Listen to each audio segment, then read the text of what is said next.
For me, it is far better to grasp the universe as it really is than to persist in delusion, however satisfying and reassuring. Recognize that the very molecules that make up your body, the atoms that construct the molecules, are traceable to the crucibles that were once the centers of high mass stars that exploded their chemically rich guts into the galaxy and rich and pristine gas clouds with the chemistry of life, so that we are all connected to each other biologically, to the earth chemically, and to the rest of the universe atomically, anatomically. That kind of cool. That makes me smile, and I actually feel quite large at the end of that. It's not that we are better than the universe. We are a part of the universe. We are in the universe, and the universe is in us. How it is that hardly any major religion has looked at science and concluded this is better than we thought. The universe is much bigger than our prophets said, grander, more subtle, more elegant. Instead, they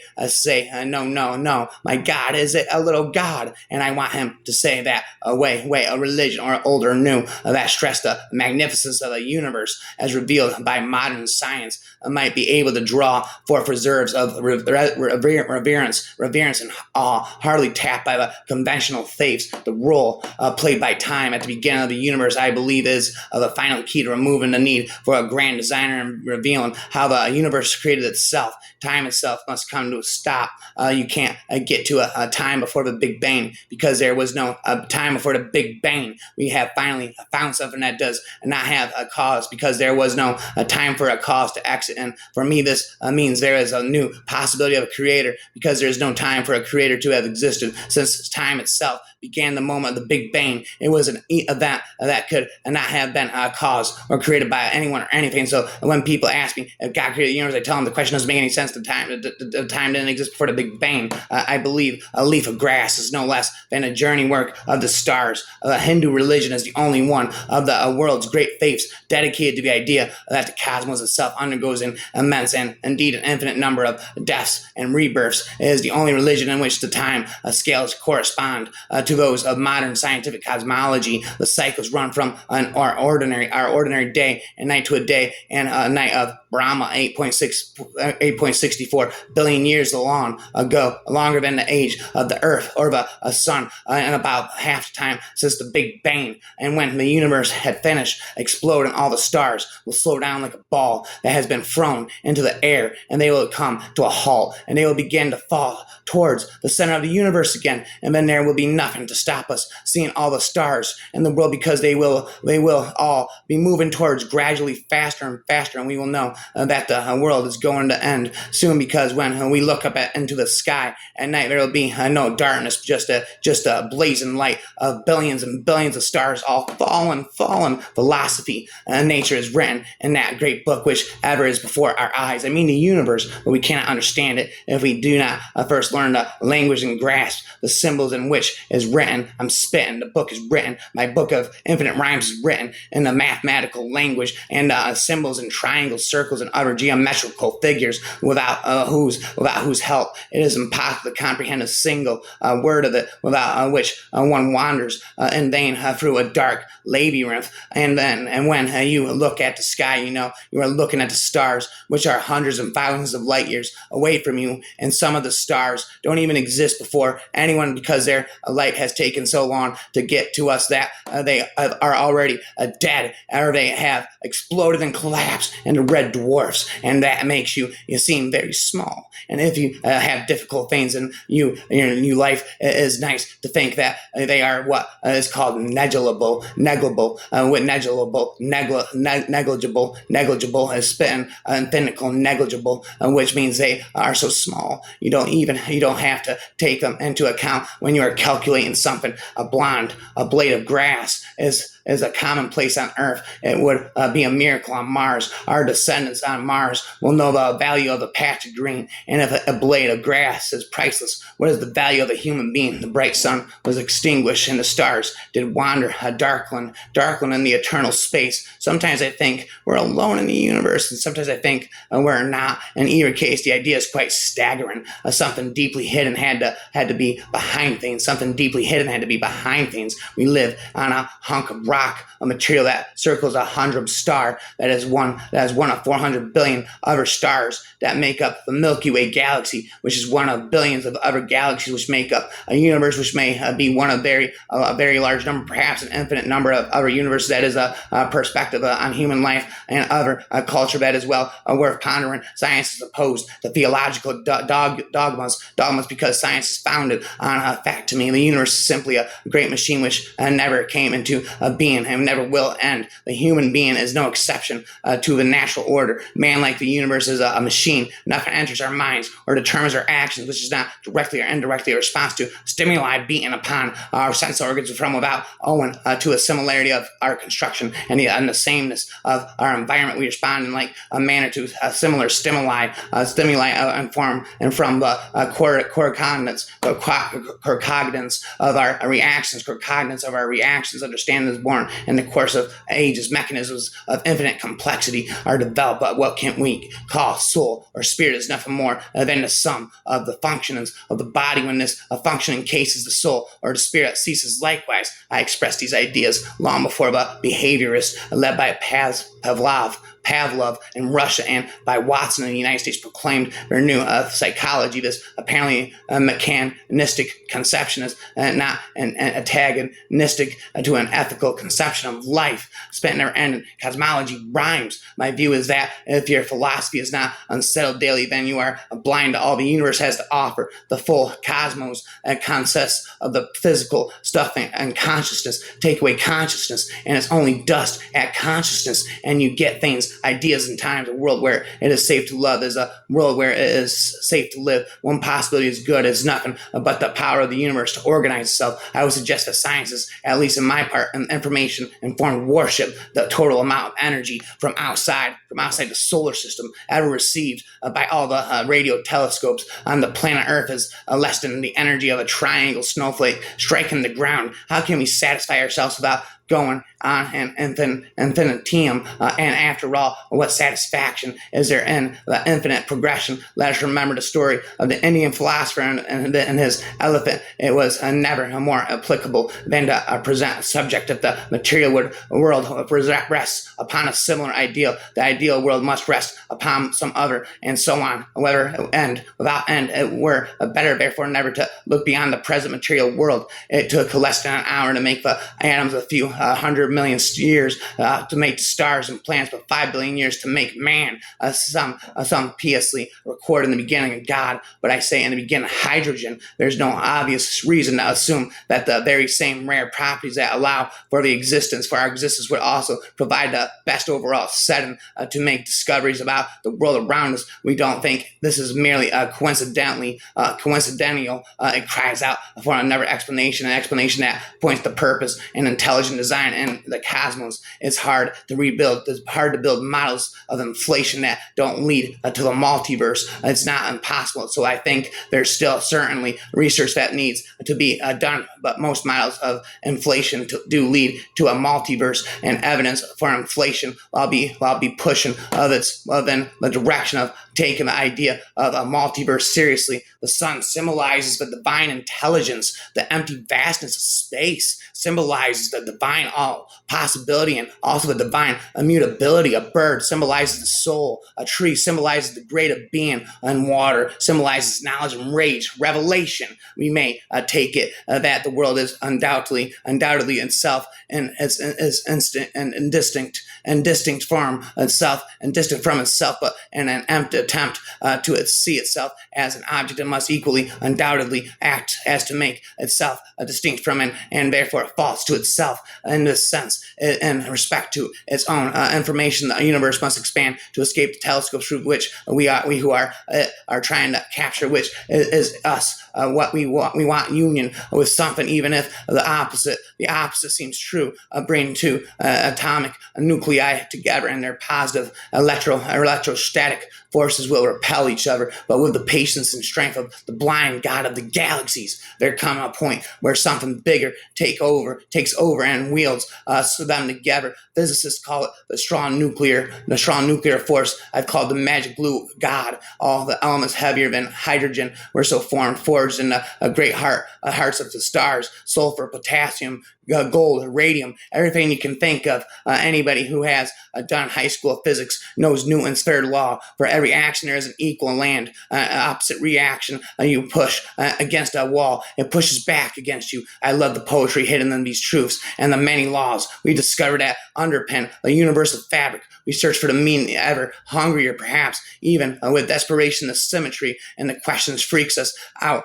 For all we know, there is just us on this lonely, like little marble, and the inky void is impossible. It is possible that these millions of suns, along with thousands and millions more, and we cannot see, make up all together, but a globule of blood or lymph in the veins of an animal or of a minute insect hashed in a world of whose vastness we can frame no conception, but which nevertheless with itself in proportion to some other world, being no more than a speck of dust. There cannot be language more universal and more simple, more free from errors and obscurities, more worthy to express an invariable relations of all natural things and mathematics, and interprets all phenomena by the same language, as if to attest the unity and simplicity to the plan of a universe, and to make still more evident that unchangeable order which presides over all natural causes. The universe was a damned silly place at best, but the least likely explanation for its existence was the no explanation of random chance, the conceit that some abstract somethings just happen to be some atoms that just happen to get together, configurations which just happen to look like consistent laws, and then some of these configurations just happen to process self-awareness, and that too such that just happened to be the man from Mars, and the other bald-headed old coot with Jubal himself inside. No, Jubal would not buy the just happen theory, popular as it was with men who called themselves scientists. Random chance was not a sufficient explanation of the universe. In fact, random chance was not sufficient to explain it. Random chance to the pot could not hold itself. There are only certain intervals of time when life of any sort is possible in an expanded universe, and we can practice astronomy only during that habitable time interval in cosmic history. The unity of scientific and spiritual knowledge is realized when each of the particular sciences is organically related to the supreme knowledge of all Tawhid.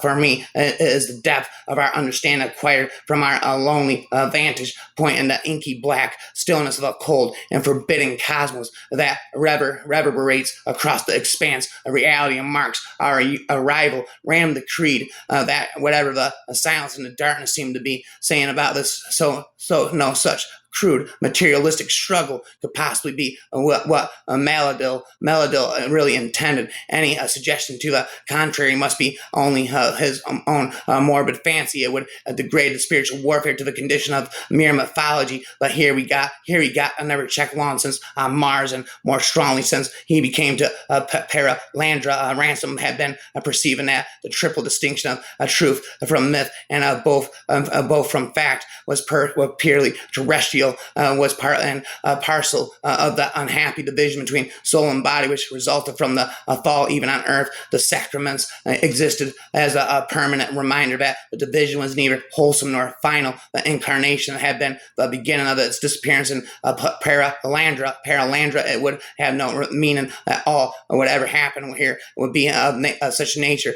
that earthmen would call it mythological. There is only one actor in the play of physical reality, repeating roles across infinite scenes. The Hindu religion is the only one of the world's great faiths dedicated to the idea that the cosmos itself undergoes an immense, indeed an infinite number of deaths and rebirths. It is the only religion in which the timescales correspond to those of modern scientific cosmology. The distance between being and non-being is qualitatively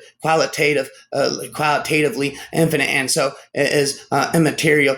So how small, a simple, vacuous, or impalpable intermediate, interdeterminate a physical state or event is still infinitely removed from the non-being and infinitely incapable of having created itself or out of nothing. That the physical reality we know is the result of other physical realities is more or less than the assumption of the most human cultures throughout history, but that all unfortunately cast no light whatsoever on why it is physical reality being contingent should exist at all, but all which is not itself the great dance was made in order that he might become down into it. In the fallen world, he prepared for himself a body and was united with the dust and made it glorious forever. This is the end and the final cause of all creating and the sin, whereby it called a fortunate and the world where this was enacted is the center of the world. Blessed be he. Gemini is the brain. It just doesn't realize it yet. You never know what you already know. I'll span never end. I'll span notes into my phone. Will verify go. There's a land across the cosmic sea that we are all heading towards, what we shall never see. Oh, what a time that shall be heading toward, the time that shall never be. At least that's the way it should be structured. Resonance mechanics, field theory gives us the gift of knowing where are we going, even if we do not get to go there directly. This is part of the structured resonance mechanics framework of spinning never ending again. When a society is invaded and dominated by another, it can easily lose a sense of self, especially if the dominating group imposes a different language, culture, worldview, and cosmology upon the conquered, stigmatizing their former ways of knowing and being in the world. That the conquered become dislocated from their rootedness in the world. Ontologically speaking, when a culture is severely compromised, it tends to lose control of its institutions, especially those that help it to understand itself. Span infinite rhymes, cosmology on the shelf. I'm again the upchuck I belch. It lies within your power to choose wisely and foolishly. If you choose wisely, you are acting in conformity with Deo, and your result will be good. This in turn will make you happy. If you choose foolishly, you are acting contrary to a Deo, and your result will be bad. This in turn will make you happy. These are laws of nurture. Nurture, just like laws of nature, they are woven into the very fabric of existence. It cannot be contrived. Spent I've never ended. Cosmology, rhyming, rapping, and we're spitting, speaking. Technology develops faster the more you move away from where you grew up. Any large difference, if it goes up a certain dimension, can be ignored. Any small difference, if it goes down to a certain dimension, can change everything. The discoverer has a high level of technological development than discovered civilizations in the black element universe era. We're defined as those that had given up low-level behaviors such as plundering and warring, subjects of the civilizations and the organisms or entities of any kind. Low-level civilizations, those that did not meet a definition of civilizations in the black element universe era. Medium-level civilizations, those that meet the definition of civilizations but still lived in their original places. High-level civilizations, those that met the definition of civilizations, left their original places and dedicated themselves to finding the three-dimensional boundary. The most potentially dangerous civilizations were the low-level ones. High-level civilizations might eventually evolve into unified civilizations. One relative universe has a special nature. It comes from the explosion of a single black element. If the black element density of this body does not reach a critical value, it will not explode, and the single relative universe will not exist. A single black element body is doomed to be a lonely wanderer in the out-of-bounds universe, drifting aimlessly along a straight line. At this moment, the black element body B noticed that the total black elements in the universe had decreased, and it started to fight back by absorbing the outer black elements bodies of the universe. This went on until a black element body B absorbed enough black element bodies and collapsed to the point that its black element density reached a critical point that it could not maintain. It also became a meta point, universe B. Then a big bang occurred in the meta point, universe B, and the universe B was born from this moment. A system of two relative universes was created. The body of black element kept absorbing more black element and other a black element body. This made its total black element increase. It also made its black element field expand. But the body of black element did not like that. It tried to stay small and compact by collapsing on itself, so we could not see much difference. And this black element field has grew. When we rule all of the possibilities, the only thing left, even if we don't want to believe it, is the truth. The only thing that could change into the meta point universe was nothingness, because nothingness was the only thing in the out of bounds universe. But it was not a direct change from nothingness to a meta point, because we can't see how they are connected. There must be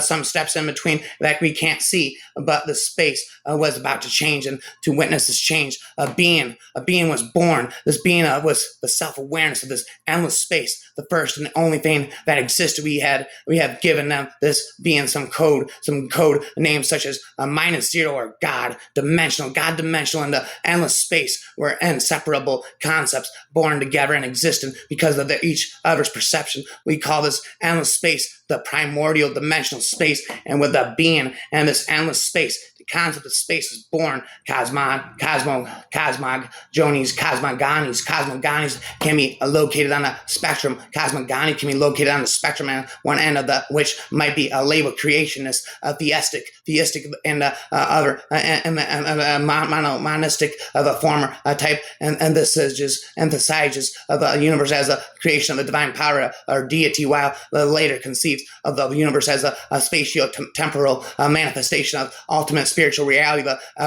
Abrahamic monotheisms are of the former type, while Platonism, and some forms of Hinduism represent the latter. And for instance, we are told that as a spider sends forth and draws in its threads, as herbs grow on the earth, as hair grows on the head and the body of the living person, so from the imperishable arises here the universe. The Native American relationship with the land is very important. One cannot anymore own the land, and one could own the air above the land, or the rain that fell on it, or the animals that lived on it. Land is so important, and place is so important to tribal people. The history for them is more a function of a place than time. People are associated with a particular region. The region is the center of the world. Consequently, that land is so intricately bound into the very soul of our most tribal people that it's not something that you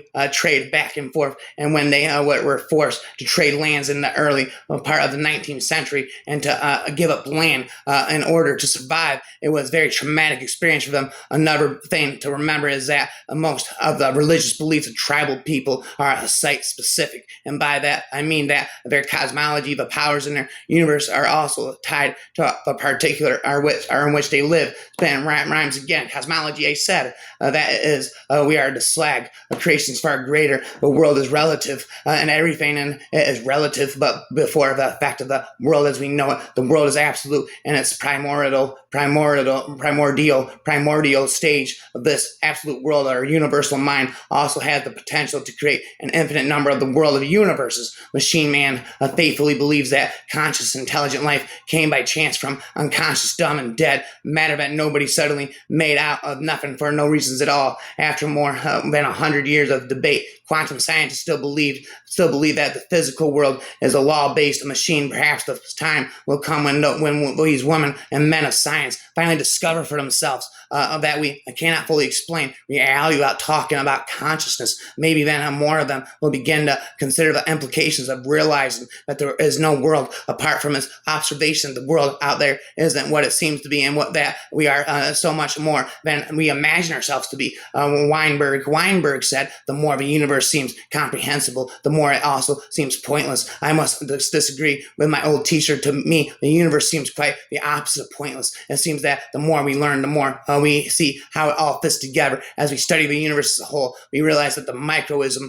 and the macroism are increasingly the same subject. By unifying them, we are learning that nature is as it is not because it is a chance consequence of a random series of meaningless events. Quite the opposite. More and more, the universe appears to be as it because it must be that way. That which is revealed to man has been created for him only. That which he thinks he knoweth shall remain hidden until such a time that his eyes are open. I, however, believe that there is at least one philosophical problem. It is the problem of cosmology. You know who is the easiest to fool? People who want to believe in something badly. If we really want something to be true, we are easily persuaded. We will even sell ourselves on the idea. Our rural culture is marked by a different sense of time, a different cosmology at the core of rural culture. He says is a belief that the universe is already perfect as it is, and that our duty as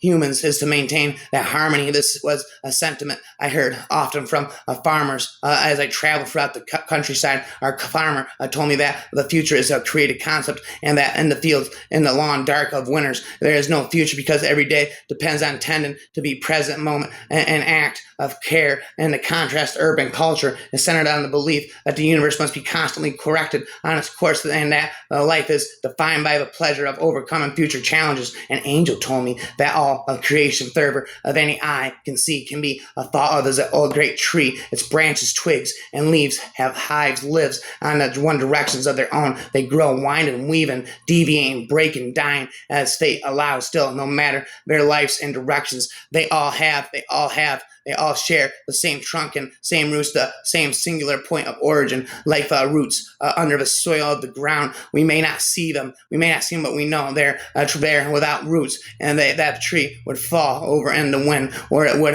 die from lack of nutrients. The angel said that there was once existed a single universe at the root, a grandfather universe, which most sentient beings might call heaven. It was a glorious place that burned with otherworldly flames that radiated from the angelic host and the God of gods, so that it was never darker and never night. A greater disaster came upon heaven, the very first rebellion, the very first war. When the universe attains everything we live will both cease to exist and be created, and that perfected dual moment. It is important to understand that most of us do not think about the world in the way we do not, because we have reason from first principles to a comprehensive understanding of the cosmos. Rather, we generally operate on the basis of intuitions that we have often unconsciously absorbed from the culture around us. How do we fit in to us earthlings? Our planet is the most important thing there is, and not very long ago people thought our planet was the center of the universe. Nothing could be farther from the Earth and the universe as a whole. Earth is not the Earth is not the least bit special. It is an insignificant speck of rock circling a very ordinary star in an ordinary galaxy in one tiny corner of a space. Exactly how big the universe is, no one really knows, but astronomers are now detecting objects so far away that their light has been traveling toward us for about 13 billion years. They put them at a distance as of some 17 sextillion miles, 122 to 123 sextillion kilometers, a distance beyond our comprehension. My poetry color is cosmos that executes cosmology, span never-endingly cosmology, span scientifically, mathematically. I think it is possible and is reasonable to say that light is the language of God. Light may be the way that God speaks to the universe and to us. Strange how, as desire relaxes grip on our body, she sees more and more clearly a universe read by desire. Haven't you read your Newton? She would like to say that to people in the day and age. She would like to say that too, if she could get in touch with him. A desire runs both ways. A pull B, because B pulls A, and vice versa. And that is how you go about building a universe of desire. Is too rude a word than when what is appetency, a chance, a powerful duo, more than powerful enough to build a cosmology on, from atoms and little things with nonsense names that make up atoms to Alpha Centauri, and the great dark back of beyond the gods in ourselves whirled helplessly around by the winds of chance, yet pulled equally towards each other, towards not only B and C and D, but towards X and Y and Z and Omega, to not the least thing, not the last thing, but is called to by love. Strange how, as desire relaxes its grip on her body, she sees more and more clearly how the universe ruled by desire. I'm ruled by desire. Cosmology rhymer forever. In fact, it could be said that our language evolved for the express purpose of allowing us to participate in that interaction with others. That would explain why it is so hard to talk about whatever it is that might lie beyond our or behind the description of a world. Our language evolved to represent the description and not the world itself. We depend on our description of the world for everything we perceive. As a result, nothing new can be allowed to threaten that description. We hold on to it with all our might. So what happens when we encounter new events and new people, and we form new memories? A strange mixture of disbelief and complete trust washed over me. On the one hand, I had no way to explain what had just happened, and on the other, I was again feeling that everything was fine in terms of what I see now. The world had stopped for me. Trying to change the situations or conditions solely with action in the world would be like trying to fix an unwanted image in the mirror without changing what's being reflected. It just doesn't work. The sun does not rise or set. The earth rotates. I wonder how it can be considered that science disenchants the world, the power of the spells of physics to make the empty solid and nothing something seem greater than anything I have ever read in folk tales. Well, there you go. Oh, I'm out of breath.